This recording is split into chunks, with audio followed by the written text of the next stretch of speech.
Ыбрайымдын уулу Ысхактын санжырасы мындай. Ыбрайымдан Ысхак төрөлгөн. Ысхак Месопотамиядагы Арамдык Лабандын карындашы, Арамдык Бетуэлдин кызы Ребеканы алганда 40 жашта эле. Ысхак Теңирге өз аял жөнүндө сыйынды. Анткени ал согончогу гана баган аял эле. Теңир аны угуп, анын аялы Ребеканын боюна бүттү. Курсагында жаткан балдары тепкилеше баштаганда ал мындай деди. Эгер мындай боло турган болсо, анда мага жашоонун эмне кереги бар? Анан Теңирден сураганы кетти. Теңир ага мындай деди. Курсагыңда 2 руу эл жатат. Курсагыңдан 2 башка эл чыгат. Бир эл экинчисинен күчтүүрөөк болот да, улуусу кичүүсүнө кызмат кылат. Анан төрөөр маалы келгенде, курсагындагысы эгиз болуп чыкты. Биринчиси теридей кыпкызыл түктүү болуп төрөлдү. Анын атын Эйсап коюшту. Андан кийин анын бир тууганы чыкты. Ал Эйсаптын согончогун кармай чыкты. Анын атын Жакып коюшту. Алар төрөлгөндө Ысхак 60 жашта эле. Балдар чоңоюшту. Эйсап мыкты аңчылык кылган талаа адамы болду. Ал эми Жакып чатырда жашаган момун адам болду. Ысхак Эйсапты жакшы көрчү. Анткени илбээсиндин эти анын табити тарткан тамагы эле. Ребека болсо Жакыпты жакшы көрчү. Бир жолу Жакып тамак бышырып койгондо Эйсап талаадан чарчап келди. Анан Эйсап Жакыпка мындай деди. Мага кызылынан, мына бул кызылынан жегенге берчи, анткени мен чарчадым. Ушундан улам ал Эдом деген атка конду. Бирок Жакып, мага азыр эле туңгуштугуңду сат деди. Мен өлүп баратам, мага туңгуштуктун эмне кереги бар деди Эйсап. Жакып ага, азыр эле мага ант бер деди. Ошондо Эйсап Жакыпка ант берип, ага өзүнүн туңгуштугун сатты. Ошондон кийин Жакып Эйсапка нан коюп, жасмыктан жасалган тамак берди. Ал жеп ичип ордунан туруп кетти. Ошентип Эйсап өзүнүн туңгуштугун баалаган жок. 26 бап. Жер бетинде Ыбрайымдын убагында болгон мурунку ачарчылыктан башка ачарчылык болду. Ысхак Пелишти падышасы Абимелекке бармак болуп, Герар жерине жөнөдү. Теңир ага келип мындай деди. Мисирге барба, мен сага айткан жерде жаша. Ошол жерде жер кезип жүр. Мен сени менен болуп, сага батамды берем. Анткени сага жана сенин тукумуңа ошол жердин баарын берем. Мен сенин атаң Ыбрайымга берген антымды орундатам. Сенин укум тукумуңду асмандагы жылдыздардай көбөйтөм. Сенин укум тукумуңа бул жердин баарын берем. Жер жүзүндөгү баардык элдер сенин уругуң аркылуу бата алышат. Анткени Ыбрайым менин айтканымды угуп, мен аткар деп осуят кылганды, менин буйруктарымды, көрсөтмөлөрүмдү, мыйзамдарымды аткарды. Ошентип Ысхак Герарга отурукташты. Ал жердин тургундары анын аялы жөнүндө сурашканда, ал бул менин карындашым деп жооп берди. Ал Ребека үчүн бул жердин тургундары мени өлтүрүп коюшат деп ойлоп, аны менин аялым деп айткандан коркту. Анткени ал сулуу аял эле. Бирок ал жерде көп убакыт жашагандан кийин Пелишти падышасы Абимелек терезеден Ысхактын өз аялы Ребека менен ойноп жатканын көрдү. Ошондо Абимелек Ысхакты чакырып, бул сенин аялың турбайбы? Аны карындашым деп кантип айттың деди. Аялым үчүн мени өлтүрүп коюшат деп ойлодум, деп жооп берди Ысхак. Бирок Абимелек, бул эмне кылганың? Эл арасынан бирөө сенин аялыңа жакындап кое жаздады. Аз жерден бизди күнөөгө түртмөк экенсиң деди. Анан Абимелек бүт элге буйрук берип мындай деди. Ким бул адамга жананын аялына тийсе, ал өлүм жазасына тартылат. Ысхак ошол жерге арпа сээп, ошо жылы 100 эселеп түшүм алды. Анткени Теңир ага ушинтип батасын берди. Ошентип Ысхак бай адам болду. Анын байлыгы улам арта бергендиктен ал абдан бай адам болду. Анын үйүр майда жана бодомалы, айдоо жерлери көп болгондуктан Пелиштиликтер көз арта башташты. Атасы Ыбрайымдын убагында атасынын кулдары казган кудуктардын баарын Пелиштиликтер уратып, топуракка толтуруп салышты. Абимелек да Ысхакка бизден алыс кет, анткени бизден алдаганча күчтүү болуп алдың деди. Ошондо Ысхак ал жерден кетип, чатырларын Герар өрөөнүнө тигип, ошол жерде отурукташып калды. Атасы Ыбрайымдын убагында казылып, ал өлгөндөн кийин Пелиштиликтер топурак толтуруп салган кудуктарды Ысхак кайрадан казып, аларды атасы атаган аттары менен атады. Ысхактын кулдары өрөөндү казып жатып, ал жерден суусу бар кудук табышты. Ошондо Герардын койчулары менен Ысхактын койчулары бул биздин суу деп талашып тартышкандыктан, ал анын атын Эйсек деп атады. Дагы бир кудук казышты. Ал тууралуу да талашып тартышкандыктан, ал анын атын Ситна деп атады. Ошондо ал бул жерден ары кетип, башка кудук казды. Ал тууралуу талаш болгон жок. Ошондо ал эми Теңир бизге кең жер берди. Биз эми жер бетинде көбөйө баштайбыз деп ал кудукка Рехобот деген ат койду. Ал жерден ал Беершебага көчтү. Ошол түнү Теңир ага келип мындай деди: "Мен сенин атаң Ыбрайымдын кудайымын. Коркпогун. Анткени мен сени мененмин. Менин кулум Ыбрайым үчүн сага батамды берип, сенин тукумуңду көбөйтөм." Ошондо ал ошол жерге курмандык чалынуучу жай куруп, Теңирдин атын чакырды. Ошол жерге чатырын тикти. Ысхактын кулдары ошол жерден кудук казышты. Ага Герардан Абу-Мелек өзүнүн досу Акузат жана аскер башчысы Пихол менен келди. Ысхак аларга: "Силер мени жек көрүп, өзүңөрдүн араңардан кууп жибергенден кийин мага эмнеге келдиңер?" деди. "Теңир сени менен экенин ачык көрдүк. Ошон үчүн биз сени менен биздин ортобузга ант коюп, сени менен келишим түзөлү. Анткени биз сага тийбей, жакшылык гана кылып, сени тынчтык менен кое бергендей эле, сен да бизге жамандык кылба. Сен азыр Теңирдин батасын алып турасың" дешти алар. Ысхак алар үчүн той өткөрдү. Алар ичип жешти. Эртеси эртең менен эрте туруп, алар бири-бирине ант беришти. Ысхак аларды кое берди. Алар аныкынан тынчтык менен жөнөп кетишти. Ошол эле күнү Ысхактын кулдары келип, өздөрү казган кудук тууралуу "Биз суу таптык" деп кабарлашты. Ысхак ал кудукту Шиба деп атады. Ошондуктан ушул күнгө чейин ал шаардын аты Бейир Шеба деп аталат. Эйсап 40 жашка чыкканда Хеттик Бейирдин кызы Жейдүтти жана Хеттик Эйлондун кызы Басым атты аялды калды. Алар Ысхак менен Ребекканын башына түшкөн кайгы болду. 27 бап. Ысхак картайып көзү начарлап калганда өзүнүн тунуулу Эйсапты чакырып, "Уулум" деди. Алага: "Мен угуп жатам" деди. Ысхак уулуна мындай деди: "Мен эми картайып калдым. Качан өлөрүмдү билбейм. Сен азыр куралдарыңды, саадагыңды, жааңды алып талаага барып, мага илбээсин атып кел. Мен жакшы көргөн тамакты бышырып алдым алып кел. Өлөрдөн мурун сага батамды берейин." Ысхак уулу Эйсап кайтып жатканда Ребекка угуп турган эле. Эйсап талаага илбээсин атып келген жөнөп кетти. Ребекка болсо уулу Жакыпка: "Мен азыр атаңдын бир тууганың Эйсапка илбээсин атып келип мага тамак бышырып бер. Мен аны жеп өлөр алдымда Теңир алдында сага батамды берейин" дегенин уктум. "Эми уулум, сага айта турган сөзүмө кулак салып айтканымды аткар. Жайытка барып 2 жакшы улак алып кел. Мен алардын этинен атаңа жакшы көргөн тамагын жасап берейин. Аны атаңа алып бар. Ал жеп өлөр алдында сага батасын берсин" деди. Жакып апасы Ребеккага: "Бир тууганым Эйсап түктүү, мен болсо түксүзмүн. Атам мени сыйпалап көрсө, мен анын алдында алдамчы болуп, өзүмө бата ордуна каргыш алып калбайын" деди. Апасы уулуна: "Уулум, сенин каргышың мага тийсин. Менин сөзүмдү гана угуп айтканымды алып кел" деди. Ал барып апасына айтканын алып келди. Апасы Ысхакка жакшы көргөн тамагын жасап берди. Анан Ребекка үйүнөн тун баласы Эйсаптын жакшы кийимдерин алып, кенже уулу Жакыпка кийгизди.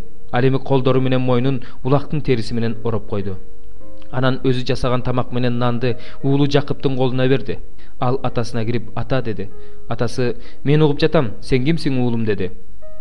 Жакып атасына: "Мен тунуулуң Эйсапмын. Мага айтканыңды аткарып келдим. Өйдө болуп отуруп мен алып келген илбээсиндин этинен же, анан мага батаңды бер" деди. Ошондо Ысхак уулунан: "Кантип бат эле таап келе койдуң уулум" деп сурады.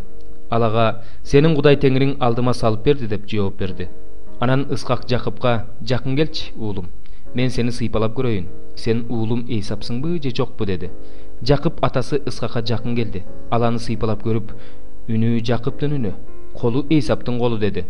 Ошентип ал аны тааныган жок, анткени анын колдору бир тууганы Эйсаптыкындай түктүү эле. Анан ага батасын берди. Ал дагы бир жолу: "Эйсап, бул сенсиңби" деп сурады. Жакып болсо: "Ооба, менмин" деп жооп берди. Ошондо Ысхак ага: "Алып бер. Мен уулум алып келген илбээсиндин этинен жеп, ага батамды берейин" деди. Жакып ага тамакты алып берди. Ал жеди. Ал шарапты алып келди. Ал аны да ичти.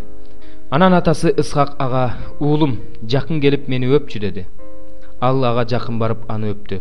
Ошондо Ысхак анын кийиминин жытын сезип, ага мындай деп батасын берди: "Бул Теңир батасын берген талаанын жытындай болгон уулумдун жыты. Кудай сага асман шүйдүрүмүн, жердин семизин берсин. Нан менен шарапты мол берсин. Элдер сага кызмат кылышсын. Уруулар сага баш ийип таазим этишсин. Бир туугандарыңдын төрөсү бол, энеңдин уулдары сага баш ийип таазим этишсин. Сени каргагандар каргышка калышсын, алкагандар алкыш алышсын." Ысхак Жакыпка батасын берип бүткөндөн кийин Жакып атасы Ысхактын алдынан чыгып кетери менен бир тууганы Эйсап аңчылыктан келди. Ал да атасына тамак бышырып алып келип: "Тур ата, уулуң алып келген илбээсиндин этинен же, анан мага батаңды бересиң" деди. Атасы Ысхак андан: "Сен кимсиң" деп сурады.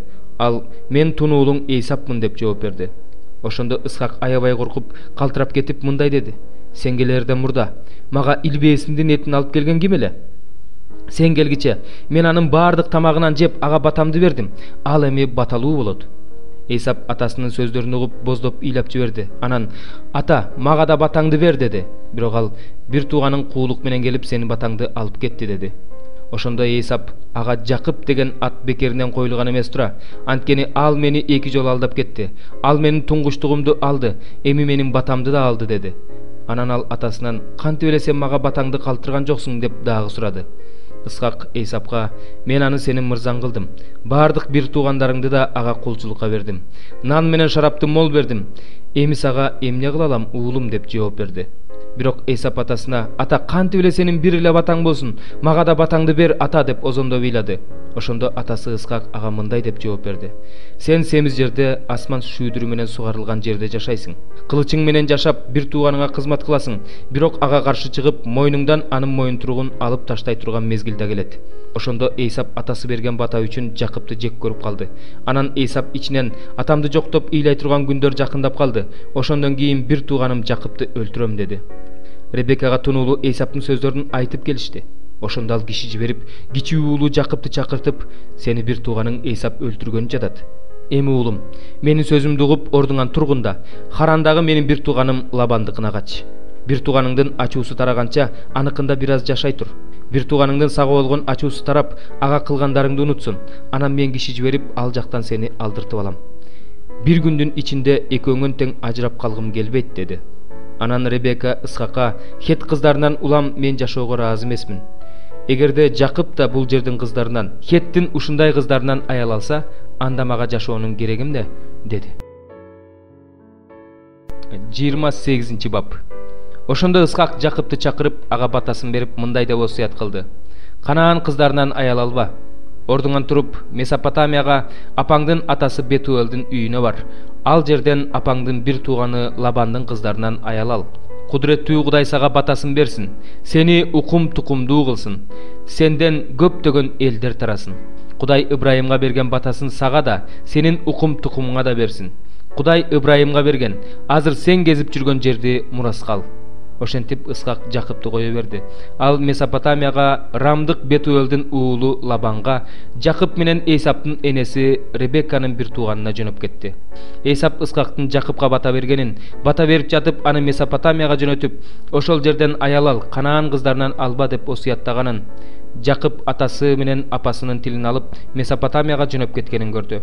Эйсап ошондой эле Канаан кыздары атасы Ысхакка жакпаганын көрүп, Исмаилга барып, Ибрайымдын уулу Исмаилдин кызы Махалатты, Ныбайоттун карындашын 2 аялынын үстүнө аялдык алды. Жакып болсо Бейир-шебадан чыгып Харанга жөнөдү. Анан ал бир жерге келип, ошол жерге түнөмөкчү болду. Анткени күн батып калган эле. Ошол жердин таштарынан бирди алып башына жаздап ошол жерге жатты. Анан ал уктап жатып түшүндө жерде шаты турганын көрдү. Шатынын башы асманга тийип туруптур. Кудайдын периштелери шаты менен өйдө төмөн чыгып түшүп жаткан экен. Теңир шатынын үстүндө туруп: Мен Теңирмин, атаң Ибрайым менен Ысхактын Кудайымын. Сен жаткан жерди мен сага жана сенин укум тукумуңа берем. Сенин укум тукумуң жер кумундай болот. Деңиз тарапка, чыгышка, түндүккө, түштүккө тарайсың. Сен аркылуу, сенин уругуң аркылуу жер бетиндеги бардык уруулар бата алат. Эми мен сени мененмин. Сен кайда барбагын, бардык жерде сени сактаймын жана сени бул жерге кайра алып келемин. Мен айткандарымды орундатмайынча сени таштабаймын деди. Жакып ойгонуп: Чын эле Теңир бул жерде экен. Мен болсо муну билген эмесмин деди. Анан коркуп кетип: Бул жер өтө коркунучтуу экен. Бул жер жөнөкөй жер эмес, Кудайдын үйү, асман дарбазасы турбайбы деди. Ошентип Жакып эртең менен эрте туруп, башына жазданган ташты алып, аны эстелик кылып коюп, үстүнө зайтун майын куйду. Анан ал жерди Бейтел деп атады. Ал эми шаардын мурунку аты Луз эле. Ошондо Жакып мындай деп убада берди: Эгерде Кудай мени менен болсо, бара жаткан ушул жолдо мени сактай турган болсо, мага жей турган нан, кие турган кийим берсе, атамдын үйүнө тынчтык менен кайтсам, жана Теңир менин Кудайым болсо, анда мен эстелик кылып койгон мына бул таш Кудайдын үйү болот. О Кудайым, ошондо мен сага сен берген бардык нерсенин 1/10 бөлүгүн берем. 29 бап. Анан Жакып ордунан туруп, чыгыш уулдарынын жерине кетти. Ал ошондо талаадан кудукту, анын жанында жаткан 3 короо койду көрдү. Анткени малды ошол кудуктан сугарышчу.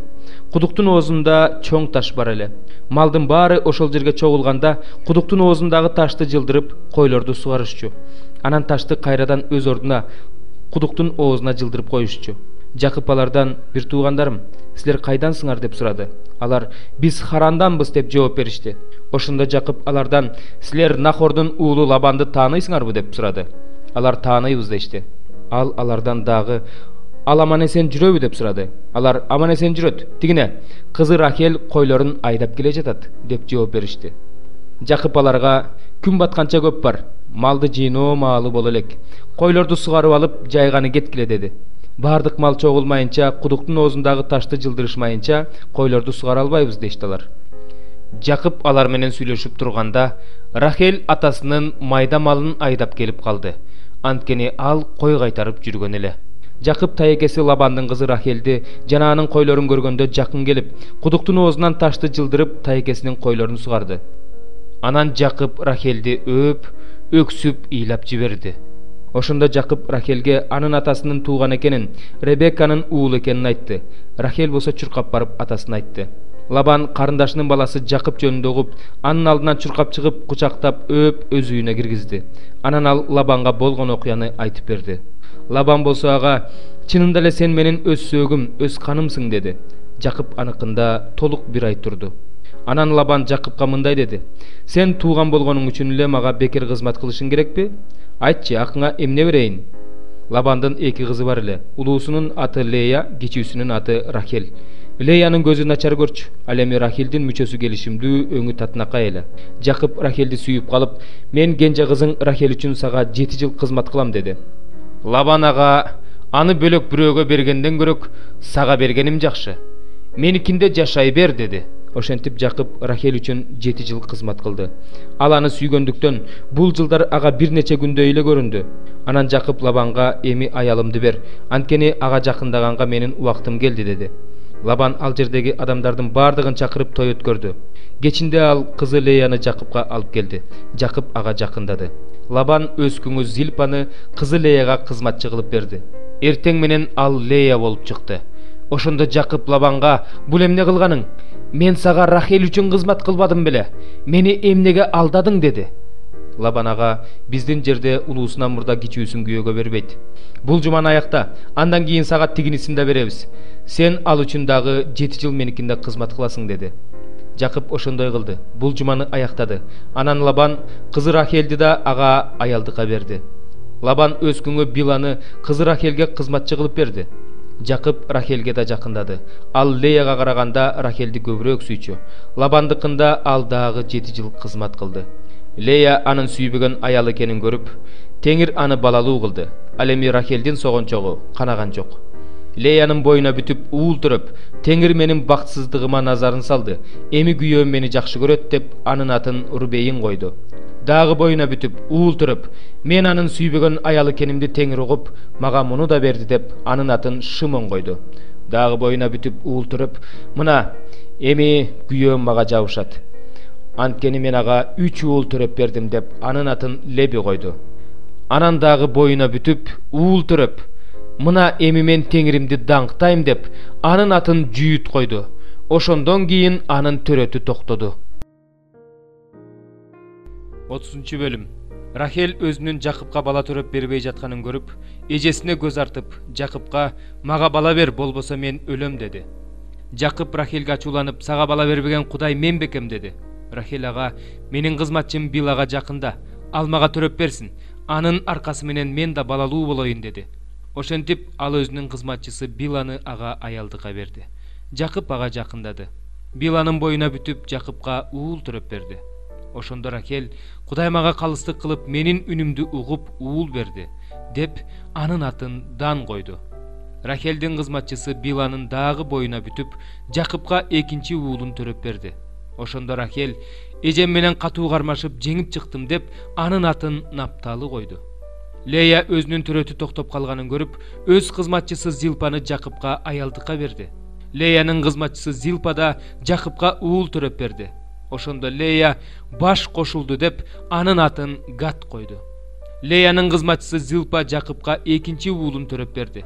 Ошондо Лея бул менин багыма, эми аялдар мени бактылуу дешет деп анын атын Ашыр койду. Рубейн буудайды оруп жыюу маалында талаага чыгып, мандрагор таап алып энеси Леяга берди. Ошондо Рахель Леяга уулуң алып келген мандрагорлорду мага берчи деди. Бирок Леяга күйөөмдү тартып алганың ас келгенсип, уулум алып келген мандрагорлорго да асыласыңбы деди. Рахель ага андай болсо уулуңдун мандрагорлору үчүн Жакып бүгүн түнү сени менен жатсын деди. Жакып кечинде талаадан келе жатканда Лея алдынан тосуп чыгып, меникине кир, анткени мен сени уулумдун мандрагорлоруна сатып алдым деди. Бул түнү Жакып Лея менен жатты. Ошондо Кудай Леяны укту. Анын боюна бүтүп, Жакыпка 5-чи уулун төрөп берди. Анан Лея кызматчымды күйөөмө бергеним үчүн Кудай мага тиешемди берди деп анын атын Исахар койду. Леянын дагы боюна бүтүп, Жакыпка 6-чы уулун төрөп берди. Ошондо Лея Кудай мага эң сонун белек берди. Эми күйөөм меникинде жашайт, анткени мен ага 6 уул төрөп бердим деп анын атын Забулун койду. Андан кийин кыз төрөп анын атын Дина койду. Кудай Рахелди эстеди. Кудай анын үнүн угуп аны балалуу кылды. Рахелдин боюна бүтүп уул төрөп, Кудай мени шылдыңдан арылтты деди. Ал Теңир мага дагы башка уул берет деп анын атын Жусуп койду. Рахель Жусупту төрөгөндөн кийин Жакып Лабанга мындай деди: "Эми мени кое бер. Мен өз ордума, өз жериме барайын. Мага аялдарым менен балдарымды бер.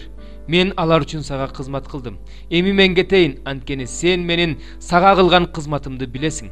Ошондо Лабан: "О, мен сенин алдыңда ырайым тапсам гана, Теңир мага сен үчүн бата бергенин билип турам" деди. Анан дагы: "Кызмат акыңды айт, эмне сурасаң ошону берейин" деди. Жакып ага: "Мен сага кандай кызмат кылганымды, менин убагымда малың кандай болуп калганын сен билесиң. Мага чейин сенин малың аз эле, азыр көп болуп калды.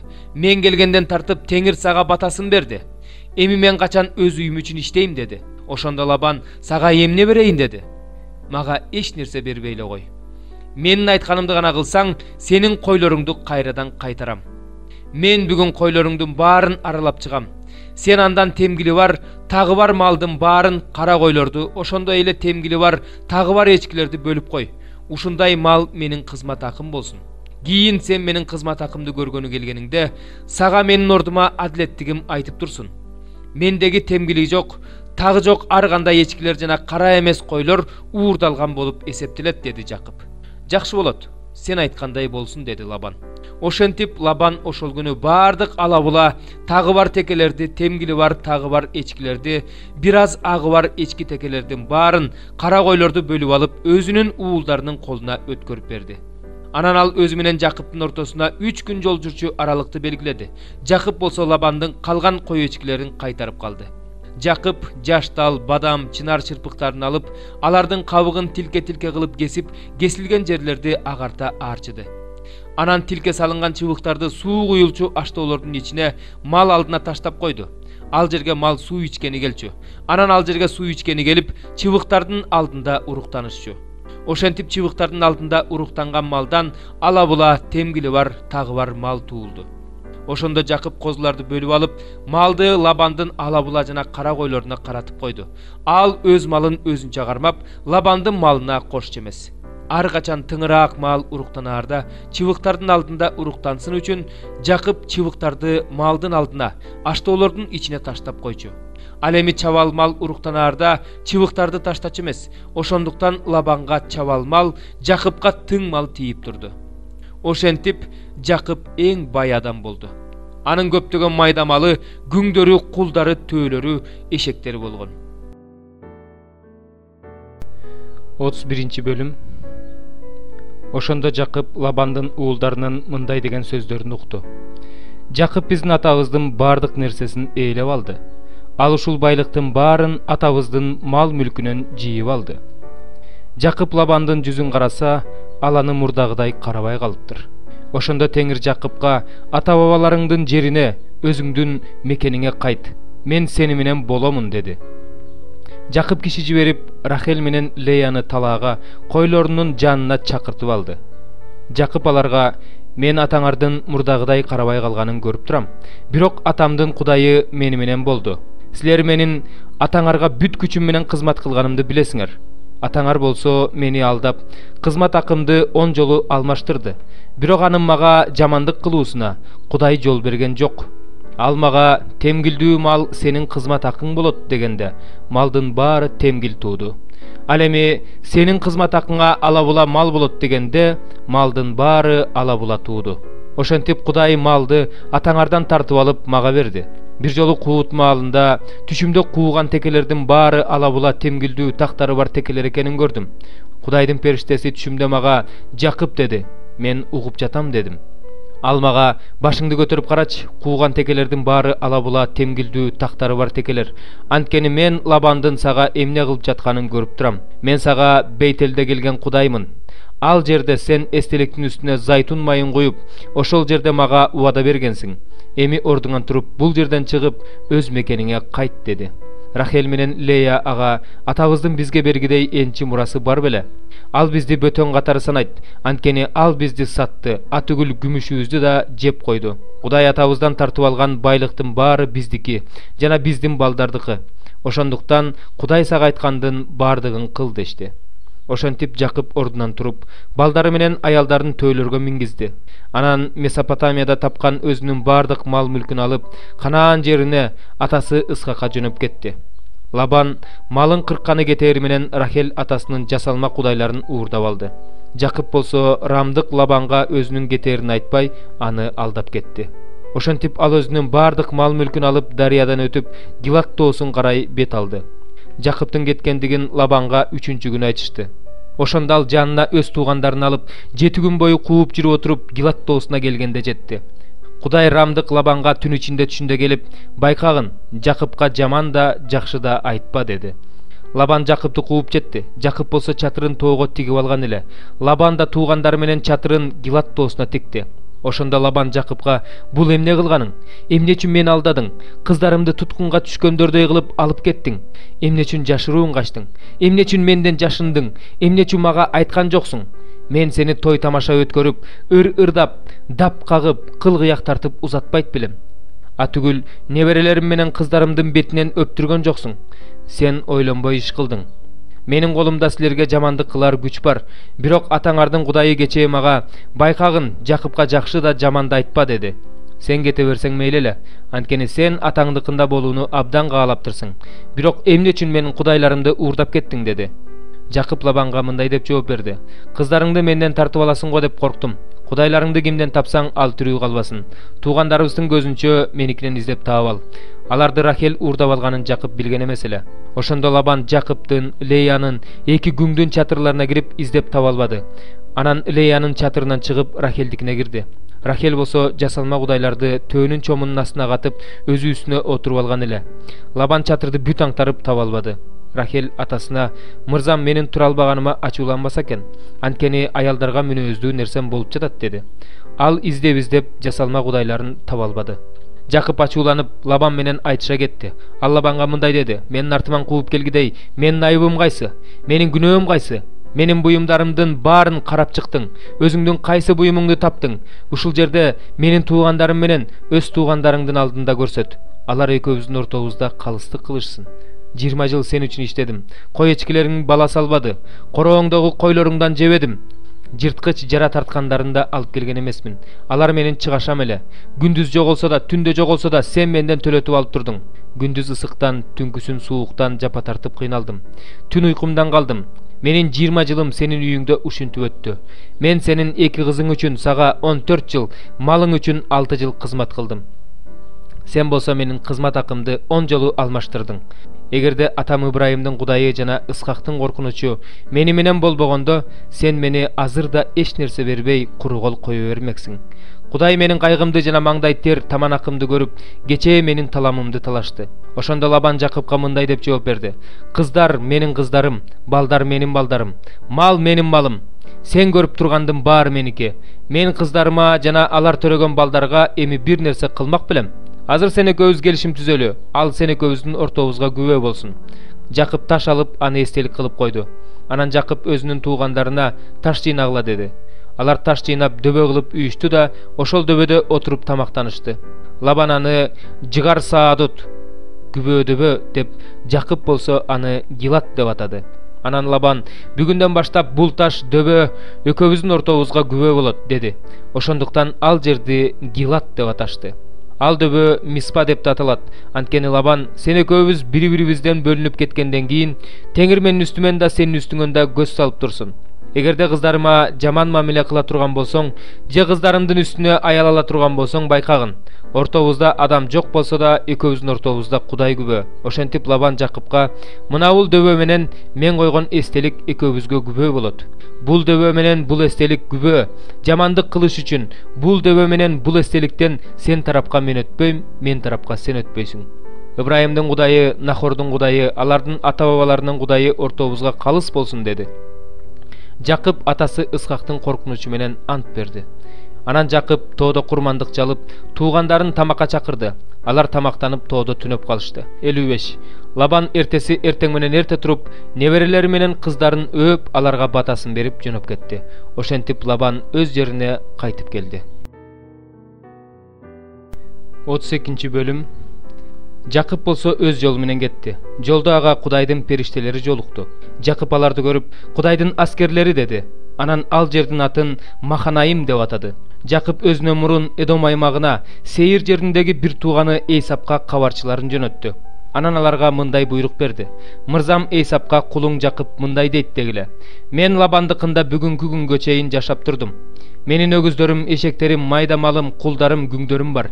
Мен сенин алдыңда ырайым табуу үчүн өзүм жөнүндө мырзама кабарлап коюуга киши жибердим." Кабарчылар Жакыпка кайра келип: "Биз бир тууганың Эйсапка бардык, ал сени тосуп келе жатат. Жанында 400 адам бар" деп айтышты. Жакып абдан коркуп тынчы кетти.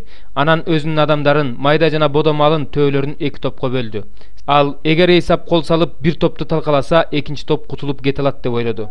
Анан Жакып Кудайга мындай деп кайрылды: "О атам Ибрайымдын Кудайы жана атам Исхактын Кудайы, Теңирим, сен мага өз жериңе, мекениңе кайт, мен сени колдойм дедиң эле. Сенин өз кулуңа кылган бардык ырайымың менен жакшылыгыңа татыксызмын, анткени мен бул Иордандан жалгыз таягым менен өттүм эле. Азыр болсо эки тобум бар. Мени бир тууганым Эйсаптын колунан куткар, анткени мен андан корком. Ал келип мени жана балдарымды энелери менен кошо өлтүрүп койбосун. Сен мага, мен сени колдоп, укум-тукумуңду деңиз кумундай көбөйтүп, көптүгүнөн санап чыккыс кылам деп айткансың." Жакып ал түнү ошол жерде түнөдү. Анан ал өзүнүн мал мүлкүнөн бир тууганы Эйсапка белек кылуу үчүн буларды алды. 200 эчки, 20 теке, 200 кой, 20 кочкор, 30 инген ботолору менен 40 куй, 10 өгүз, 20 ургачы, 10 эркек эшек. Кулдарына ар бир үйүрдү өзүнчө бөлүп берип, аларга: "Менин алдыма түшкүлө, үйүрдөн үйүргө чейин аралык кармагыла" деди. Анан биринчи адамга минтип буйруду: "Бир тууганым Эйсап алдыңан чыгып, кимдин кулусуң, кайда бара жатасың, айдаган малың кимдики" деп сураса, "Сенин кулуң Жакыптыкы. Булар мырзам Эйсапка жиберилген белек. Ал өзү да биздин артыбызда келе жатат" де. Ошондой эле экинчисине да, үчүнчүсүнө да үйүр мал артындагылардын бардыгына буйрук берип: "Эйсапка жолуксаңар ушундай дегиле" деди. "Дагы мындай дегиле: кулуң Жакып да биздин артыбызда келе жатат" деди. Анткени ал өз ичинен: "Менин алдымда бара жаткан белектер менен анын жүрөгүн жумшартайын, андан соң жүз көрүшөйүн, мүмкүн мени кабыл алар" деген. Ошентип белектери анын алдынан кетти. Ал эми өзү ошол түнү станда түнөп калды. Ошол түнү ордунан туруп, 2 аялын, 2 кызматчы күңүн, 11 уулун алып, Жабок суусун кечип өттү. Аларды шар суудан алып өттү. Өзүнүн бардык мал мүлкүн өткөрдү. Ошентип Жакып жалгыз калды. Ошондо таң атканга чейин бирөө аны менен күрөштү. Ал Жакыпты жеңе албастыгын көрүп, аны менен күрөшүп жатканда жамбаш муунуна тийип мертинтип койду. Анан ал: "Кое бер мени, таң атып кетти" деди. Жакып ага: "Мага батаңды бермейинче кое бербеймин сени" деди. Ал Жакыптан: "Атың ким?" деп сурады. Ал: "Жакып" деп жооп берди. Ошондо ал мындай деди: "Ушундан тартып сенин атың Жакып эмес, Ысрайыл болот. Анткени сен Кудай менен, адамдар менен күрөшүп жеңип чыктың." Жакып да: "Атыңды айт" деди. Ал: "Эмне үчүн менин атымды сурап жатасың" деди да ошол жерде ага батасын берди. Анан Жакып: "Мен Кудайды бетме бет көрүп, бирок тирүү калдым" деп ал жерге Пенуэл деген ат койду. Ал Пенуэлден өтүп бара жатканда күн чыкты. Ал жамбашынан сылтып бара жатты. Ошондуктан Ысрайыл уулдары азыркыга чейин жамбаштын тарамыштарын жешпейт. Анткени күрөшүүчү Жакыптын жамбаш тарамышына тийип мертинтип койгон. 33 бөлүм. Жакып алдын караса Эйсап келе жатыптыр. Анын жанында 400 адам бар экен. Ошондо ал Леянын, Рахелдин жана эки кызматчы күңдүн балдарын өз-өзүнчө бөлүп койду. Күңдөрүн жана алардын балдарын алдыга койду. Леяны жана анын балдарын алардын артына, ал эми Рахел менен Жусупту алардын артына койду. Ал эми өзү болсо алардын алдына өтүп, бир тууганына жакын келгенче 7 рет жерге чейин башын ийип таазим этти. Ошондо Эйсап ага утурлай чуркап, аны мойнунан кучактап өпкүлөдү. Анан экөө тең ыйлашты. Эйсап анын аялдары менен балдарын көрүп, буларың ким деп сурады. Кудайдын кулуңа берген балдары деп жооп берди Жакып. Ошондо кызматчы күңдөр менен алардын балдары жакын келип ага таазим кылышты. Лея да балдар менен келип таазим этти. Акырында Жусуп менен Рахел да келип таазим этишти. Анан Эйсап андан: "Сен бул көп сандаган мал мүлктү эмне максат менен жибердиң?" деп сурады. Жакып ага: "Мырзамдын алдында ырайым табуу үчүн" деп жооп берди. Ошондо Эйсап ага: "Бир тууганым, өзүмдүкү жетиштүү, өзүңдүкү өзүңдө калсын" деди. "Жок, эгерде мен сенин алдыңда ырайым тапкан болсом, колумдагы белектеримди кабыл ал, анткени жүзүңдү көргөндө Кудайдын жүзүн көргөндөй болдум. Сен да мага ырайым кылдың. Менин сага алып келген батамды кабыл ал, анткени Кудай мага берди. Менде баары бар" деп Жакып аны көндүрдү. Эйсап кабыл алды. Анан Эйсап: "Ордубуздан туруп жөнөйлү, мен сени менен жөнөйүн" деди. Жакып ага: "Мырзам өзү көрүп турат, балдарым жаш, ал эми майда жана бодо малым саан. Эгерде малды күнү бою айдап жөнөсөк, анда бардык мал өлүп калат. Мырзам өз кулунун алдында кете берсин, ал эми мен алдымда бара жаткан малдын жүрүшүнө жараша, балдарымдын басыгына жараша жай жол жүрүп Сейирдеги мырзама келейин" деди. "Жанымдагы кишилердин бир нечесин сени менен калтырайын" деди Эйсап. "Алардын кереги эмне? Мен мырзамдын алдында ырайым тапсам эле болду" деди Жакып. Ошентип Эйсап ошол эле күнү өз жолу менен Сейирге кайтып кетти. Ал эми Жакып болсо Сукотко келип, ошол жерде өзүнө үй куруп, малына бастырма тургузду. Ошондуктан ал жерге Сукот деген ат койду. Жакып Месопотамиядан чыккандан кийин Канаан жериндеги Шекем шаарына аман-эсен жетип, ошол шаарга жакын жайланышты. Анан ал Шекемдин атасы Хамордун балдарынан 100 дилдеге жер сатып алып, чатырын тикти. Ошол жерге курмандык чалынуучу жай куруп, ал жерге Ысрайылдын Кудайы Кудуреттүү Кудай деген ат койду. 34-бөлүм. Леянын Жакыптан төрөгөн кызы Дина ал жердин кыздарын көргөнү чыкты. Аны ал жердин төрөсү Хибилик Хамордун уулу Шекем көрүп, кармап алып, аны менен жатып зордуктап койду. Жакыптын кызы Динага анын көңүлү чүп сүйүп калгандыктан кыздын жүрөгүнө жаккан сөздөрдү сүйлөдү. Анан Шекем атасы Хаморго: "Бул кызды мага аялдыкка алып бер" деди. Жакып кызы Динанын Абирин Хамордун баласы булгап койгонун укту. Бирок уулдары талаада мал менен болгондуктан алар келгиче Жакып унчуккан жок. Анан Шекемдин атасы Хамор Жакып менен сүйлөшкөнү чыкты. Жакыптын уулдары болсо талаадан келип, бул ишти укканда абдан ачууланып, кайгыга батышты. Анткени Шекем Жакыптын кызы менен жатып, Ысрайылдын намысын булгады. Бирок мындай кылбаш керек эле. Хамор аларга мындай деди: "Менин уулум Шекемдин кызыңарга көңүлү түшүп калыптыр. Аны уулума аялдыкка бергиле. Биз менен тууган болгула, кыз алышып кыз беришели. Биз менен чогуу жашагыла. Бул жер силердин алдыңарда турат. Ал жерлерге отурукташып, чарба жүргүзүп, эйлик кылгыла." Шекем Динанын атасы менен бир туугандарына: "Силердин алдыңарда ырайым тапсам эле болду. Силер эмне десеңер, мен баарын берем. Кандай калың бычып, эмне талап кылсаңар да аткарам. Мага кызыңарды гана берсеңер болду" деди. Бирок Жакыптын уулдары Шекемге жана анын атасы Хаморго куулук менен жооп беришти. Анткени ал алардын карындашы Динанын Абирин булгап койгон эле. Жакыптын уулдары аларга: "Анте албайбыз. Биз карындашыбызды сүннөткө отургузбаганга бере албайбыз. Анткени бул биз үчүн маскарачылык. Эгерде биздей болуп силердин да бардык эркек аттууңар сүннөткө отургузулса гана макул болобуз. Ошондо биз кыз алышып, кыз беришип, силер менен чогуу жашап, бир эл болобуз. Эгерде сүннөткө отургузулганга макул болбосоңор, анда биз кызыбызды алып кетип калабыз" дешти. Бул сөздөр Хаморго жана анын уулу Шекемге жагып калды. Улан муну аткарууга токтоосуз киришти, анткени Жакыптын кызын сүйүп калган эле. Шекем атасынын үйүндөгүлөрдүн ичинен кадыр барктуу болчу. Хамор жана анын уулу Шекем шаар дарбазасынын жанына келип, өз шаарынын тургундарына кайрылып мындай дешти: "Бул адамдар биз менен тынчтыкта. Алар бул жерде отурукташып, чарба жүргүзө беришсин. Аларга жергенен, алар менен кыз алышып, кыз беришели. Биздин да бардык эркек аттууларыбыз алардай болуп, сүннөткө отургузулган шартта гана бул адамдар биз менен жашап, бир эл болууга макул. Алардын үйүр малы да, мүлкү да биз үчүн эмеспи? Аларга макул гана болсок, биз менен жашап калышат. Ошентип Хамор менен анын уулу Шекемдин айткандарын шаар дарбазасынан чыккандын бардыгы угуп, эркек аттуулардын бардыгы, шаар дарбазасынан чыккандардын бардыгы сүннөткө отургузулду. Үчүнчү күнү алар ооруп жатканда Жакыптын эки уулу, Динанын бир туугандары Шимон менен Леби кылычтарын алып, шаарга тартынбастан кол салып, эркек аттуулардын баарын кырып салышты. Хамордун өзүн да уулу Шекемди да кылыч менен өлтүрүшүп, Шекемдин үйүнөн Динаны алып чыгып кетишти. Жакыптын уулдары карындашынын абийирин булгагандыгы үчүн өлтүрүлгөндөргө келишип, алардын шаарын тоноп кетишти. Алар майда жана бодо малын, эшектерин, шаарда эмнеси болсо, талаада эмнеси болсо, бардыгын алып кетишти. Алардын байлыктарын, балдарын, аялдарын туткундап, үйлөрүндө болгон нерсесинин бардыгын талап тоноп кетишти. Ошондо Жакып Шимон менен Лебиге мындай деди: "Силер мени кайгыга салдыңар.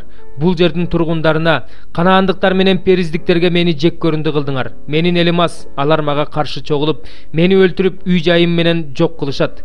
Алар болсо, эмне үчүн ал биздин карындашыбызга сойкуга мамиле кылгандай мамиле кылышы керек?" дешти. 35 бөлүм. Кудай Жакыпка мындай деди: "Ордуңан туруп Бейтелге жөнө. Ошол жерде жаша. Ошол жерге бир тууганың Эйсаптан качып бара жатканыңда сага келген Кудайга курмандык чалынуучу жай кур." Ошондо Жакып өз үй бүлөсү менен өз кишилерине мындай деди: "Бөтөн кудайларыңарды таштагыла, тазаланып, кийимиңерди алмаштыргыла. Ордубуздан туруп Бейтелге жөнөйлү. Менин башыма оор күн түшкөн күнү мени угуп, мен жүргөн жолдо мени менен бирге болгон Кудайга курмандык чалынуучу жай курайын." Алар Жакыпка өздөрүнүн бөтөн кудайларын, кулактарындагы сөйкөлөрүн беришти. Жакып аларды Шекемдин жанындагы эмен дарагынын түбүнө көөм салды. Ошентип алар жөнөп кетишти. Тегерек четтеги шаарларга Кудайдын коркунучу туулуп, Жакыптын уулдарынын артынан куушкан жок. Жакып өзүнүн кишилери менен Канаан жериндеги Лузга, башкача айтканда Бейтелге келди. Анан ал жерге курмандык чалынуучу жай куруп, ошол жерди Эл Бейт Эл деп атады. Анткени ал өз бир тууганынан качып бара жатканда ушул жерде ага Кудай келген. Ребекканын эмчегенеси Дебора каза болуп, Бейтелдин төмөн жагындагы эмен түбүнө коюлду. Жакып аны Алан Бакут деп атады. Жакып Месопотамиядан кайтып келгенден кийин Кудай келип ага батасын берди. Ошондо Кудай ага мындай деди: "Сенин атың Жакып, мындан ары сенин атың Жакып эмес, Ысрайыл болот." Ошентип ага Ысрайыл деген ат койду. Кудай ага дагы: "Мен кудуреттүү Кудаймын, укумдап тукумдап көбөйө бер. Сенден көптөгөн элдер, падышалар чыгат. Мен Ибрайым менен Исхакка берген жерди сага жана сенден кийинки укум тукумуңа берем" деди.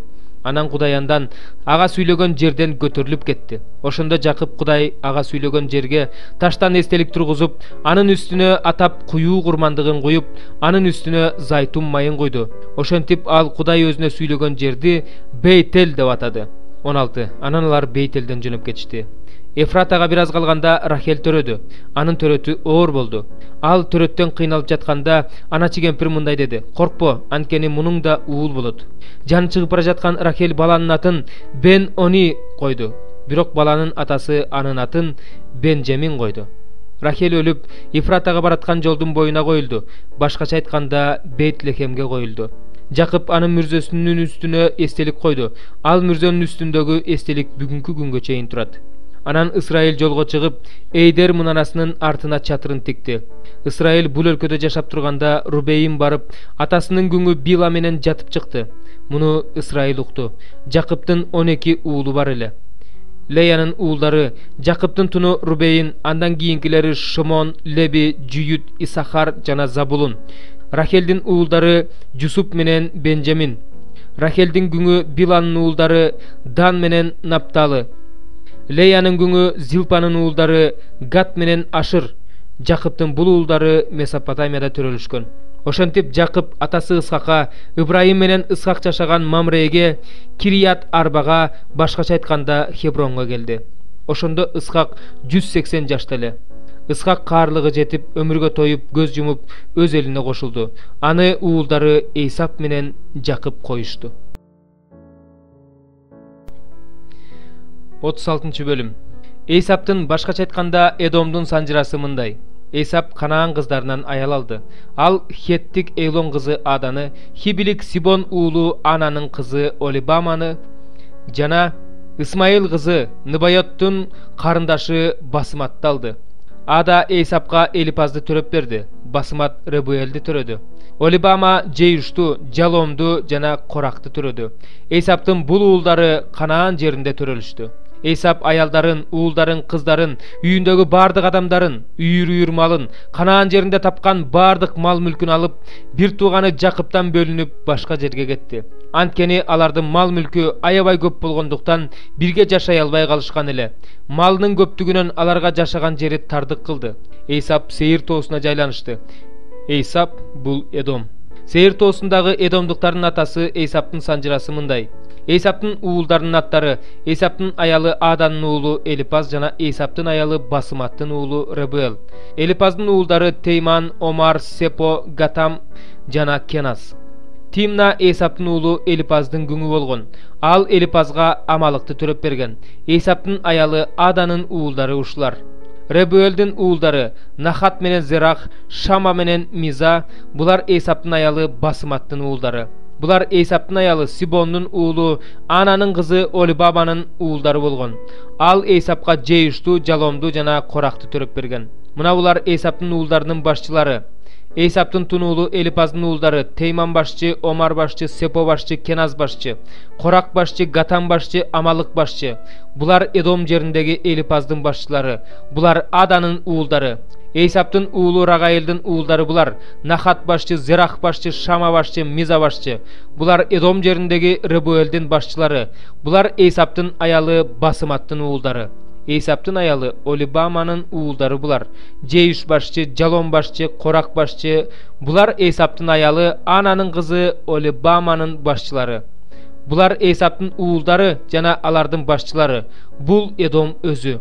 Бул жерде жашаган Хорилик Сейирдин уулдары булар: Лотан, Шобал, Сибон, Ана, Дишан, Эйсер жана Дишон. Булар Эдом жериндеги Сейирдин уулдары, Хориликтердин башчылары. Лотандын уулдары Хори менен Эйман болгон. Ал эми Лотандын карындашы Тимна. Шобалдын уулдары булар: Албан, Манахат, Эйбал, Шепо жана Онам. Сибондун уулдары булар: Ая менен Ана. Атасы Сибондун эшектерин кайтарып жүрүп, чөлдөгү жылуу сууну тапкан Ана ушул. Ананын балдары булар: Дишон жана Ананын кызы Олибама. Дишондун уулдары булар: Хемдан, Ешпан, Итран жана Керан. Эйсердин уулдары булар: Билан, Заабан жана Акан. Дишандын уулдары булар: Ус жана Аран.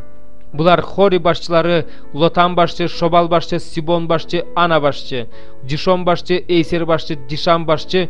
Ушулар Сейир жериндеги Хори башчылары. Исраил уулдарынын падышачылык кылуусунан мурда Эдом жеринде падышачылык кылган падышалар булар. Эдомдо Беердин уулу Бела падышачылык кылган. Анын шаарынын аты Динаба. Бела өлгөндөн кийин анын ордуна Боцралык Зерахтын уулу Жовап падыша болду. Жовап өлүп, анын ордуна Теймандыктардын жеринен Хушам падыша болду. Хушам да өлүп, анын ордуна Маап талаасында Мидияндыктарды жеңген Быдаттын уулу Адат падыша болду. Анын шаарынын аты Абыт. Адат да өлүп, анын ордуна Масрейкадан чыккан Самыла падыша болду. Самыла да өлүп, анын ордуна Дария жээгиндеги Рехаботтон чыккан Шабул падыша болду. Шабул да өлүп, анын ордуна Акбардын уулу Баал Канан падыша болду. Акбардын уулу Баал Канан да өлүп, анын ордуна Хадар падыша болду. Анын шаарынын аты Пабу, аялынын аты Мейтабел. Ал Мейзааптын уулу Матрейданын кызы. Булар уруулары боюнча, жерлери боюнча, аттары боюнча Эйсап башчыларынын аттары: Тимна башчы, Алба башчы, Жетейт башчы, Олибама башчы, Эйла башчы, Пинон башчы, Кеназ башчы, Тейман башчы, Мипсар башчы, Магдиел башчы, Ирам башчы. Алар Эдом башчылары, өздөрү эйлик кылган жердеги айыл кыштактардын башчылары. Бул Эдомдуктардын атасы Эйсап. 37 бөлүм. Жакып атасы жашаган Канаан жеринде жашап турду. Жакыптын жашоосу мындай эле. Жусуп 17 жашында өспүрүм чагында өзүнүн бир туугандары менен атасынын аялдары Била жана Зилпанын уулдары менен мал кайтарчу. Жусуп атасына алардын жаман иштерин жеткирип турчу. Исраил Жусупту бардык уулдарынан жакшы көрчү. Анткени ал анын каарыганда көргөн уулу эле. Ошон үчүн ага ар түстөгү кийим тиктирип берди. Бир туугандары атасынын Жусупту башка бир туугандарына караганда көбүрөөк жакшы көрөрүн көрүшүп, Жусупту жек көрүп калышты. Аны менен бир тууганча сүйлөшө албай калышты. Бир күнү Жусуп түш көрүп, түшүн бир туугандарына айтып берди. Ошондон кийин алар аны ого бетер жек көрүп калышты. Жусуп аларга мындай деди: "Мен көргөн түшкө кулак салгылачы. Түшүмдө биз талаада боо байлап жүрүптүрбүз. Бир маалда менин боом тикесинен туруп калды. Ошондо силердин боолоруңар тегерете туруп, менин боомо жүгүнүп таазим этишти. Ошондо бир туугандары: "Кантип эле сен бизге падышалык кылып каласың? Кантип эле сен бизди бийлеп каласың?" дешип, аны түшү үчүн, айткан сөздөр үчүн ого бетер жек көрүп калышты. Ал дагы башка түш көрүп, түшүн бир туугандарына айтты: "Бүгүн мен дагы түш көрдүм. Түшүмдө күн менен ай жана 11 жылдыз мага жүгүнүп, таазим кылып жатыптыр." Ал түшүн атасы менен бир туугандарына да айтып берди эле. Атасы урушуп мындай деди: "Эмне деген түш көргөнсүң? Кантип эле мен да апаң да бир туугандарың да сага келип таазим кылып калалы?" Бир туугандары ыза болушту. Атасы болсо анын сөзүн жүрөгүнө түйүп калды. Бир туугандары атасынын малын Шекемге жайып кетишкенде, Ысрайыл Жусупка: "Бир туугандарың Шекемде мал жайып жүрүшөт. Барып келчи. Мен сени аларга жиберейин" деди. Ал ага: "Мен даярмын" деп жооп берди. Атасы ага: "Барып бир туугандарың аман эсенби, малы түгөлбү көрүп, мага жообун алып кел" деди. Ошентип аны Хеброн өрөөнүнөн жөнөттү. Жусуп Шекемге келди. Ал талаада адашып жүргөндө ага бирөө жолугуп, андан: "Эмне издеп жүрөсүң?" деп сурады. "Мен бир туугандарымды издеп жүрөм. Алар кайсы жерде? Мал жайып жүргөнүн айтып коесуңбу?" деди. Ошондо жанагы киши: "Алар бул жерден кетишти. Анткени мен алардын Дотанга барабыз деген уккам" деди. Жусуп бир туугандарынын артынан жөнөп, аларды Дотандан тапты. Алар Жусупту алыстан көрүшүп, ал жакындай электе эле аны өлтүрүүнү чечип коюшту. Анан алар бири-бирине: "Мына түш көргүч келатат. Жүргүлө азыр барып аны өлтүрүп, чуңкурга таштап салалы. Аны жырткыч айван жеп кетти деп айтабыз. Ошондо анын түштөрүнөн эмне чыгаарын көрөбүз" дешти. Муну Рубейн угуп: "Жок, Жусупту өлтүрбөйбүз" деп аны алардын колунан куткарып калды. Рубейн аларга: "Кан төкпөгүлө, аны чөлдөгү чуңкурга таштап салгыла, колуңарды тийгизбегиле" деди. Ал бул сөздү Жусупту алардын колунан куткарып, атасына кайтарыш үчүн айтты. Жусуп өзүнүн бир туугандарына келгенде, алар Жусуптун үстүнөн арт үстөгү кооз кийимин сыйрып алышты. 24. Өзүн болсо чуңкурга таштап жиберишти. Ал чуңкурда эч нерсе жок эле, суу да жок болчу. Анан алар тамак жеген отурушканда, Гилат жактан келе жаткан Исмаил уулдарынын кербенин көрүштү. Алар төөлөрүнө жыпар-жыттуу заттарды, стиракс, бальзам, ладан жүктөп алып, Мисирге алып барыш үчүн келе жатышкан. Ошондо жүйүт бир туугандарына: "Бир тууганыбызды өлтүрүп, канын жашырып салгандан эмне пайда? Жүргүлө аны Исмаил уулдарына сатып жиберели. Колубузда булганбайт, анткени ал биздин бир тууганыбыз, каныбыз бир" деди. Бир туугандары анын тилин алышты. Мидиандык соодагерлер өтүп бара жатышканда, Жусупту чуңкурдан тартып алышып, Исмаил уулдарына 20 күмүш дилдеге сатып жиберишти. Алар болсо Жусупту Мисирге алып кетишти. Рубейн чуңкурга кайра келип караса, чуңкурда Жусуп жок экен. Ошондо ал өз кийимдерин айырып жиберди. Анан бир туугандарына келип: "Бала жок экен, эми мен кайда барам?" деди. Алар Жусуптун кийимин алып, бир текени союп, кийимин канга малып алышты. Алар анын арт үстөгү кооз кийимин атасына берип жиберишти. Анан атасына келип мындай дешти: "Биз муну таап алдык. Карасаң, бул кийим уулуңдук эмеспи?" Жакып анын кийимин таанып: "Бул уулумдун кийими, ал жырткычка жем болгон турбайбы? Аны чыны менен эле жырткыч жара тартып кеткен турбайбы?" деди. Анан Жакып өз кийимин айырып, үстүнө зумбал кийип, уулун көпкө жоктоп ыйлады. Ошондо атасын сооротууга бүт уул кыздары чогулду. Бирок ал сооронгусу келбей: "Мен эми өлгөндөр жаткан жайга уулума барганча кайгырып өтөм" деди. Жусуптун атасы уулун ушинтип жоктоду. Мидиандыктар болсо аны фараондун сарай кызматчысы, сакчылардын башчысы Потипарга сатып жиберишти. 38 бөлүм. Ошол убакта жүйүт өз бир туугандарынан бөлүнүп кетип, Адуламдык Хира деген кишинин жанына отурукташты. Жүйүт ал жерден Канаандык Шуба деген кишинин кызын көрүп, аны алып ага жакындады. Анын боюна бүтүп уул төрөдү. Жүйүт анын атын Эйр койду. Дагы боюна бүтүп уул төрөдү. Анын атын Онан койду. Анан дагы уул төрөп, анын атын Шейла койду. Аны төрөгөн учурда жүйүт Хезипте болчу. Анан жүйүт тун уулу Эйрге аял алып берди. Анын аты Тамар эле. Жүйүттүн тун уулу Эйр Теңирге жакпагандыктан Теңир аны өлтүрүп салды. Ошондо жүйүт Онанга мындай деди: "Бир тууганыңдын аялына жакында, кайын ини катары ага үйлөнүп, бир тууганыңдын тукумун ула." Онан ал тукумдун өзүнүкү болбосун билгендиктен, бир тууганынын аялына жакындаганда, бир тууганынын тукумун улабаш үчүн уругун жерге агызып салчу. Анын бул кылганы Теңирдин алдында жаман болгондуктан ал аны да өлтүрүп салды. Ошондо Жүйүт келини Тамарга уулум Шейла эржеткиче өз атаңдыкында жесир катарында жашап тур деди. Ал да улуу агаларындай болуп өлүп калбасын деп ойлоду Жүйүт. Тамар кетип өз атасыныкында жашап калды. Көп убакыт өткөндөн кийин Шуянын кызы Жүйүттүн аялы өлдү. Жүйүт сооронгондон кийин койлорун кыркып жаткандарга өзү менен кошо досу Адуламдык Хираны алып Тимнага кетти. Ошондо Тамарга кайнатаң Тимнага койлорун кырктырганы келе жатат деп кабарлашты. Тамар үстүндөгү жесирдин кийимин чечип, чүмбөт жамынып кымтыланып алып Тимнага баруучу жолго Эйнайым дарбазасынын жанына отуруп алды. Анткени Шейла эржетсе да өзүнүн ага аялдыкка берилбегенин көрдү. Жүйүт аны көргөндө сойку катары эсептеди. Анткени аял жүзүн жаап алган эле. Жүйүт ага кайрылып келип, "Мен сени менен жатайын" деди. Анткени келини экенин билген жок. Тамар андан "Мени менен жатсаң мага эмне бересиң" деп сурады. "Короомдон бир улак берип жиберейин" деди Жүйүт. Тамар андан "Улагыңды берип жибергенче барымтага бирдеме калтырасыңбы" деп сурады. "Барымтага эмне берейин" деп сурады Жүйүт. "Мөөрүңдү, куруңду, колуңдагы таягыңды бер" деди Тамар. Ошентип ал анын сураганын берип ага жакындады. Андан Тамардын боюна бүттү. Тамар ордунан туруп кеткенден кийин чүмбөтүн алып таштап, жесирдин кийимин кийди. Жүйүт болсо Адуламдык досунан улакты берип жиберип, аялдан барымтаны алдырмакчы болду, бирок ал аялды таппады. Ал ошол жердин тургундарынан Эйнайымге бара жаткан жолдун боюндагы сойку кайда деп сурады.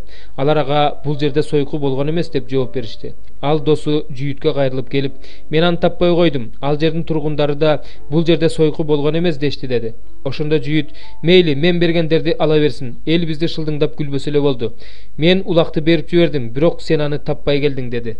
Арадан 3 айга жакын убакыт өткөндөн кийин Жүйүткө мындай дешти: "Келиниң Тамар бузулуп кетиптир, атүгүл анын боюна да болуп калыптыр." Ошондо Жүйүт аны элдин алдына алып чыгып отко өртөп жибергиле деди.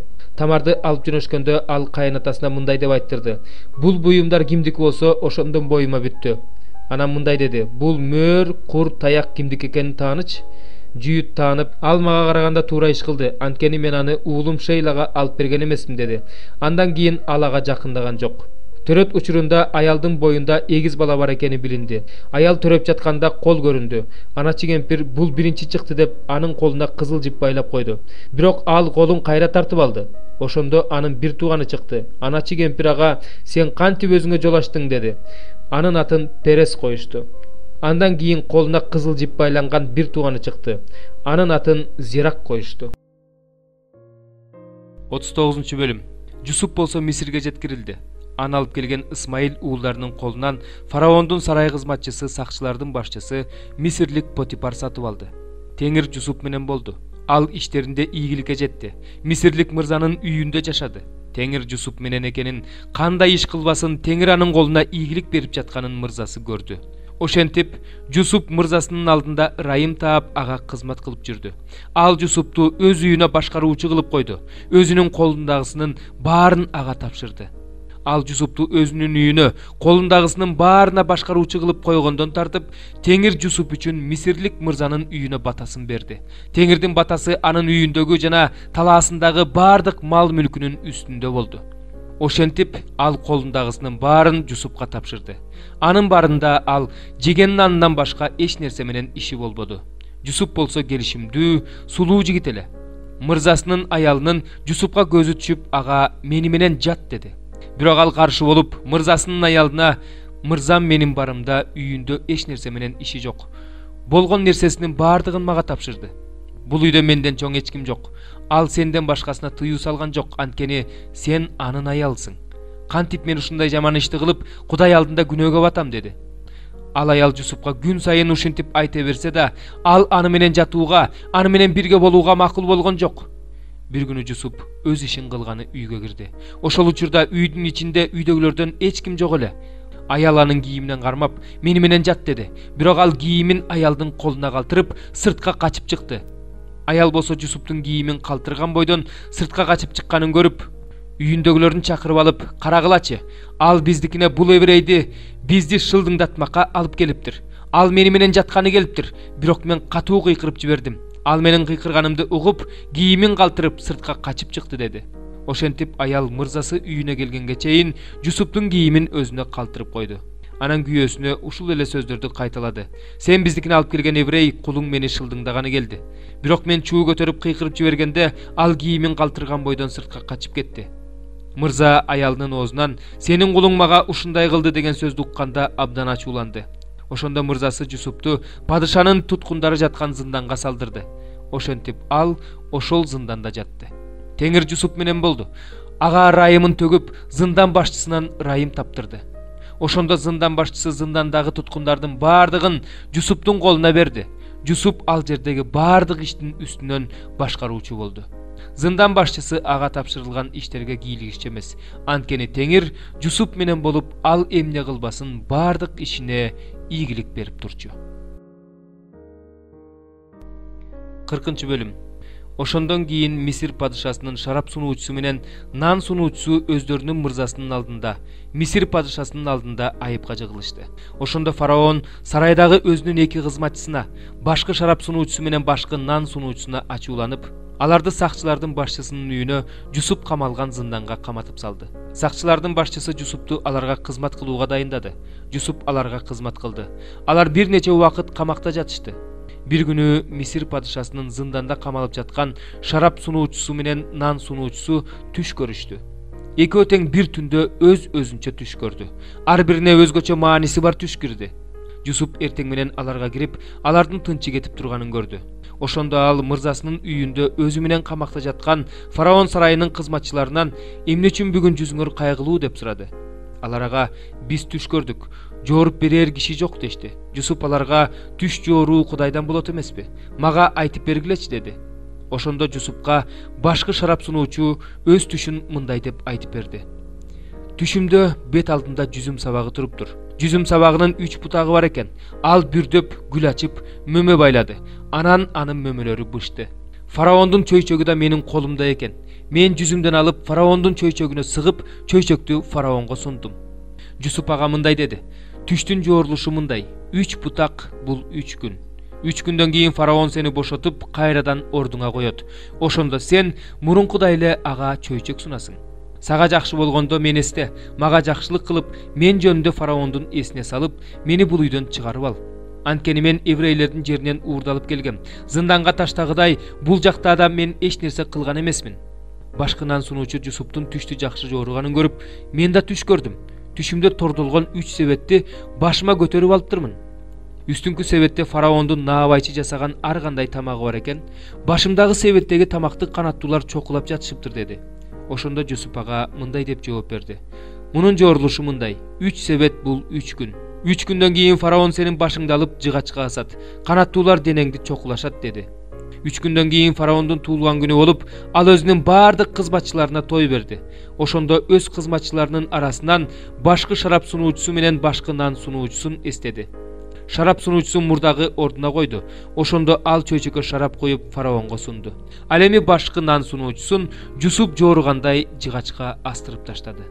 Бирок башкы шарап сунуучу Жусуп жөнүндө эстеген жок, аны унутуп койду. 41 бөлүм.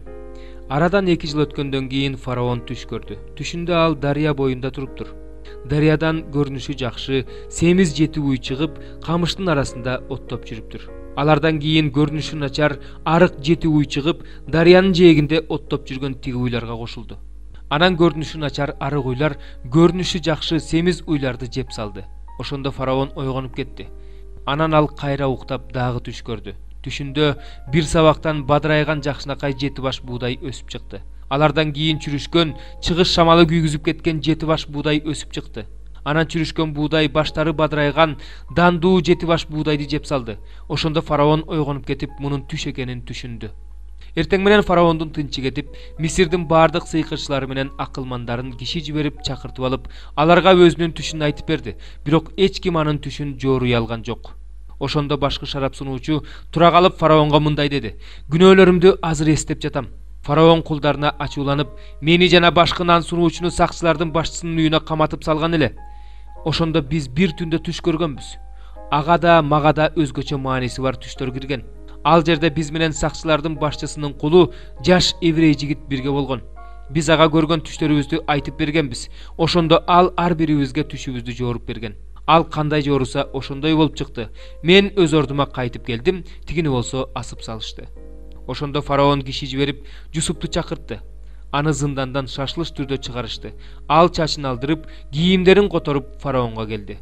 Фараон Жусупка мындай деди: "Мен түш көрдүм, бирок эч ким жооруй алган жок. Сени түш жооруй алат деп уктум." Жусуп фараонго мындай деп жооп берди: "Мен эмес, Кудай аны фараонго жакшылыкка жооруп берет." Анан фараон Жусупка түшүн айтты. "Түшүмдө мен дарыя жээгинде туруп турмун. Дарыядан көрүнүшү жакшы, семиз жети уй чыгып, камыштын арасында оттоп жүрүштү. Алардан кийин арык, көрүнүшү эң начар, омурткалары оркуйгон жети уй чыкты.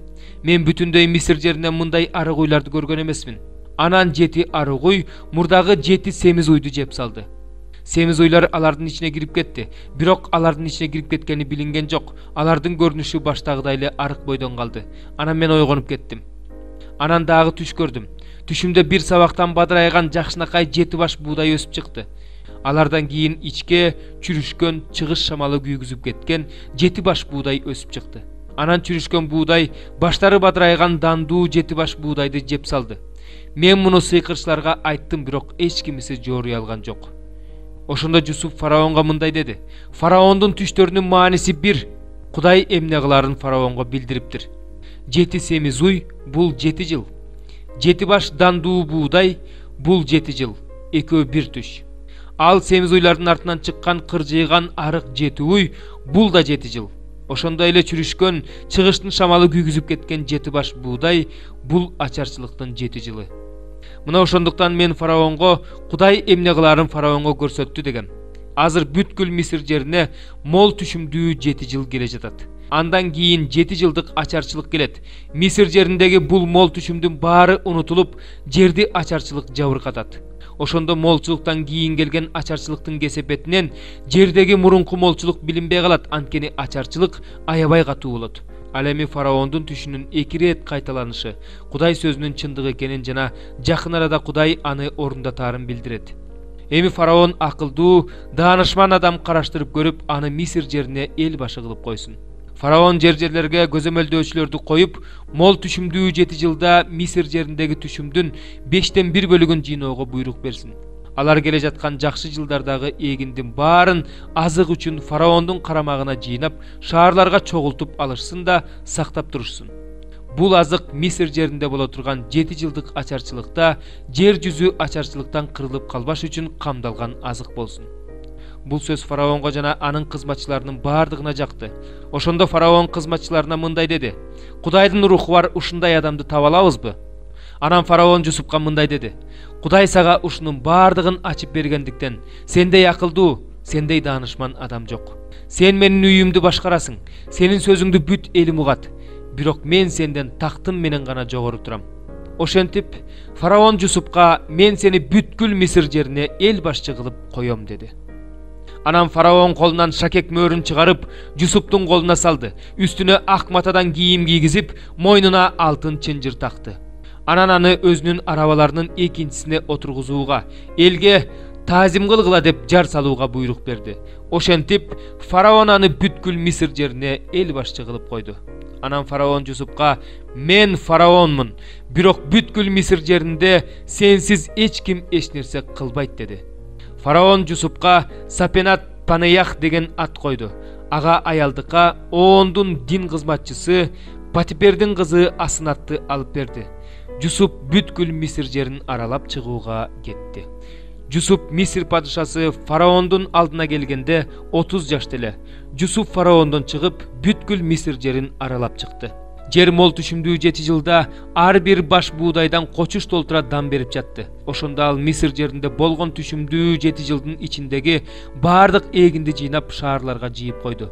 Ар бир шаарга ошол шаардын тегерегиндеги талаанын эгинин жыйдырды. Ошентип Жусуп абдан көп эгин жыйып алды. Эгин деңиз кумундай көп болгондуктан санаганында токтотту, анткени санак жетпей калды. Ачарчылык келгенге чейин Жусуп 2 уулду болду. Аларды ага Оондун дин кызматчысы Патипердин кызы Асынат төрөп берди. Кудай менин баардык азабымды, атамдын үйүн унуттурду деп Жусуп Тун уулунун атын Менаше койду. Кудай мени азап чеккен жеримде жемиштүү кылды деп экинчисинин атын Эпрайым койду. Ошентип Мисир жериндеги мол түшүмдүү 7 жыл өтүп кетти. Анан Жусуп айткан 7 жылдык ачарчылык келди. Бардык жерде ачарчылык болду, бирок бүткүл Мисир жери нандан өксүгөн жок. Мисир жеринде да ачарчылык башталганда эл фараондон эгин сурап боздой баштады. Ошондо фараон бүткүл мисирликтерге Жусупка баргыла, ал эмне десе ошону кылгыла деди. Бүткүл жер жүзүндө ачарчылык болду. Жусуп бардык кампаларды ачып, Мисир элине эгин сата баштады. Ачарчылык Мисир жеринде күчөгөндөн күчөй берди. Ошондо Мисирге Жусуптан эгин сатып алыш үчүн бардык өлкөлөрдөн келип жатышты. Анткени ачарчылык бүт жер жүзүндө күчөп турган эле. 42 бөлүм. Жакып Мисирде эгин бар экенин билип, уулдарына "Силер эмне карап турасыңар? Мен Мисирде эгин бар деп уктум. Өлбөй тирүү калышыбыз үчүн ошол жакка барып эгин сатып келгиле" деди. Ошондо Жусуптун 11 тууганы Мисирге эгин сатып келгени жөнөп кетишти. Бирок Жусуптун бир тууганы Бенжаминди Жакып аларга кошуп жиберген жок. Анткени ал бул да кырсыкка учурап калбасын деди. Ошентип Исраилдин уулдары башкалар менен кошо эгин сатып алууга келишти. Анткени Канаан жеринде ачарчылык болуп жаткан эле. Жусуп болсо ал жердин башкаруучусу болгондуктан жер жүзүндөгү бардык элге эгин сатып жаткан. Жусуптун бир туугандары келип, жерге чейин ийилип ага таазим этишти. Ошондо Жусуп бир туугандарын көрүп, аларды тааныды, бирок таанымаксан болуп сурданып, "Кайдан келдиңер?" деп сурады. Алар Канаан жеринен азык сатып алганы келдик дешти. Жусуп бир туугандарын тааныды, бирок алар аны таанышкан жок. Ошондо Жусуп алар жөнүндө көргөн түштөрүн эстеп, аларга "Силер тыңчысыңар. Силер бул жердин начар жерлерин көргөнү келдиңер" деди. Алар "Андай эмес, таксыр, сенин кулдарың азык сатып алганы келишти. Биз бардыгыбыз бир атанын балдарыбыз. Биз чынчыл адамдарбыз. Кулдарың тыңчы болгон эмес" дешти. Жусуп аларга "Жок, силер бул жердин начар жерлерин көргөнү келдиңер" деди. Алар "Биз сенин кулдарың 12 бир тууганбыз. Биз Канаан жеринде жашаган бир адамдын балдарыбыз. Кенже бир тууганыбыз азыр атабыздын жанында, ал эми бирөө жок болду" дешти. Жусуп аларга "Силер тыңчысыңар деп мен ошон үчүн айткам. Эми силер минтип сыналасыңар. Фараондун өмүрү менен ант берем. Эгерде бул жерге кенже бир тууганыңар келбесе, силер бул жерден чыкпайсыңар. Араңардан бирөөнү жибергиле. Ал барып бир тууганыңарды алып келсин. Силер болсо камала турасыңар. Ошондо силердин айтканыңар чын же калп экени билинет. Чын болбосо, фараондун өмүрү менен ант берем. Силер тыңчысыңар" деди. Ошентип Жусуп аларды 3 күнгө каматып койду. 3-күнчү күнү Жусуп мындай деди: "Эми мындай кылсаңар, тирүү каласыңар. Анткени мен Кудайдан корком.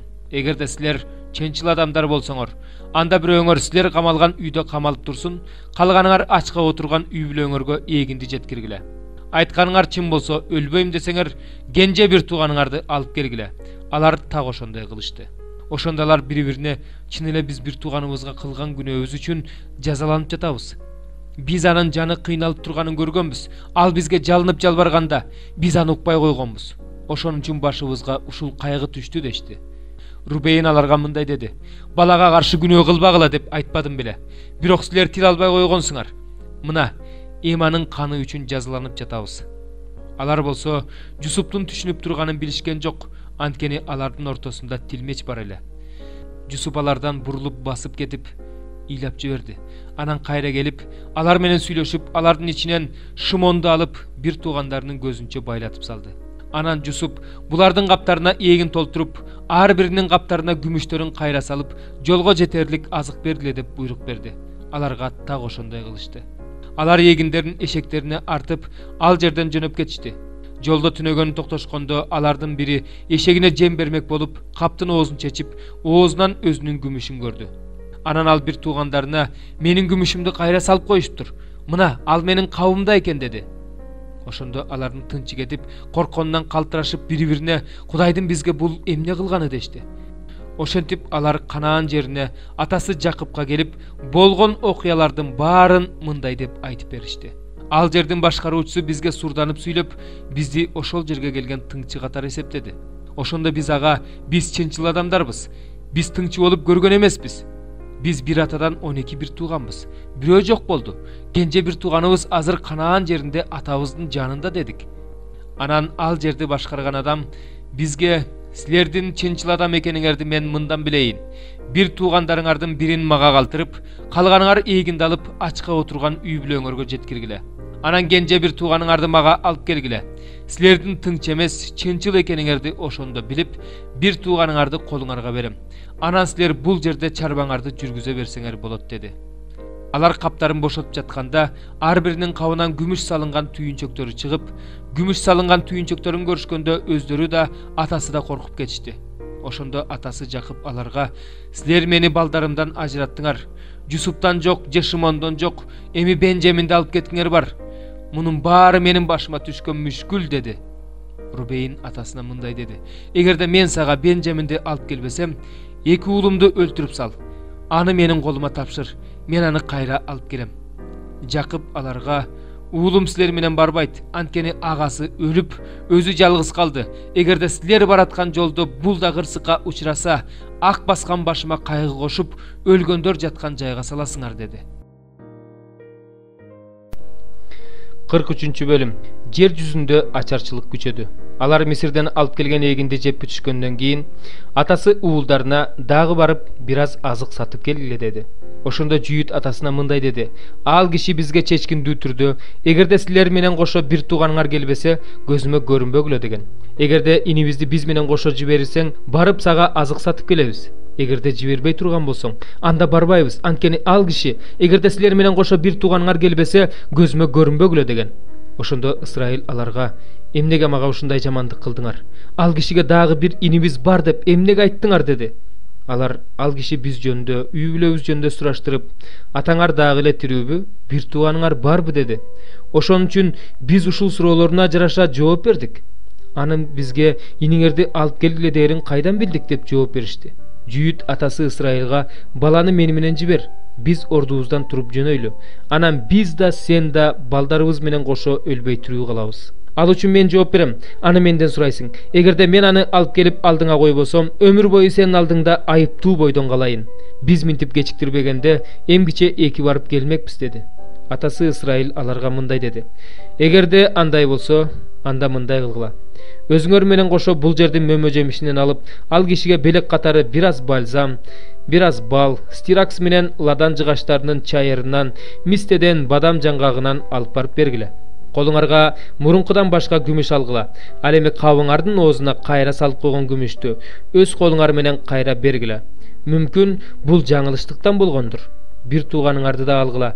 Анан ордуңардан туруп, ошол кишиге кайра баргыла. Кудуреттүү Кудай силерди ал кишинин алдында ырайым таптырсын. Ал силерге Шимон bir tuğanыңарды да, Бенжаминди да кое берсин. Эгерде баласы өтө турган болсом, баласыз эле өтөйүн. Ошентип бул адамдар колдоруна ушул белектерди, экесе күмүштү Бенжаминди алып, ордуларынан туруп Мисирге жөнөштү. Анан Жусуптун алдына келишти. Жусуп алардын арасынан Бенжаминди көрүп, өз үйүнүн башчысына мындай деди. Бул адамдарды үйгө киргизип, мал союп, тамак пышыр. Анткени бул адамдар мени менен түштөнүшөт. Ошондо ал адам Жусуп айткандай кылып, бул кишилерди Жусуптун үйүнө киргизди. Жусуптун үйүнө киргизишкенден улам бул кишилер коркуп кетишип, бул кабыбызга кайра салынган мурунку күмүштөр үчүн болуп жатат. Бизден кыйкым таап, кол салыш үчүн, өзүбүздү кулга айландырып, эшектерибизди тартып алыш үчүн үйгө киргизишти дешти. Ошондо алар Жусуптун үй башкаруучусуна жакын келишип, ага эшиктин жанынан мындай деп сүйлөй башташты. Кулак салчы мырза, биз мурунда азык сатып алганы келгенбиз. Жолдо түнөгөн жерибизде каптарыбызды ачсак, ар бирибиздин күмүшүбүз каптарыбыздын оозунда салмактап тартылган боюнча экен. Азыр биз аларды өз колубуз менен кайра бергени келдик. Ал эми азык сатып алыш үчүн башка күмүш ала келдик. Каптарыбызга күмүшүбүздү ким салып койгонун билбейбиз. Ал тынчсызданбай эле койгула. Коркпогула. Силердин кудайыңар, атаңардын кудайы, кабыңарга генч салып берди. Күмүшүңөр жөнүндө мага да жетти деди да, аларга Шимонду алып келди. Анан ал киши бул кишилерди Жусуптун үйүнө киргизип суу берди. Алар буттарын жуушту, ал булардын эшектерине да жем берди. Алар белектерин түшкө маал Жусуп келер убакытка жакын даярдап коюшту. Анткени ошол жерде тамактанышаарын угушкан эле. Жусуп үйүнө келгенде алар колдорундагы белектерин үйгө алып кирип, ага беришти. Анан жерге чейин ийилип таазим этишти. Жусуп алардын ден соолугун сурады. Анан мындай деди: "Силер айткан каар атаңар күйлү күчтүүбү? Дагы эле тирүүбү?"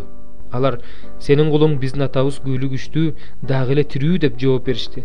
Анан баш ийип таазим этишти. Жусуп өзүнүн энесинин уулу bir тууганы Бенжаминди көрүп, "Бул силер айткан кенже bir тууганыңарбы?" деди. Анан ага кайрылып: "Уулум, Кудайдын ырайымы сени менен болсун деди да шашылыш чыгып кетти. Анткени бир тууганына болгон сүйүүсү артып, ыйлап жибере жаздады.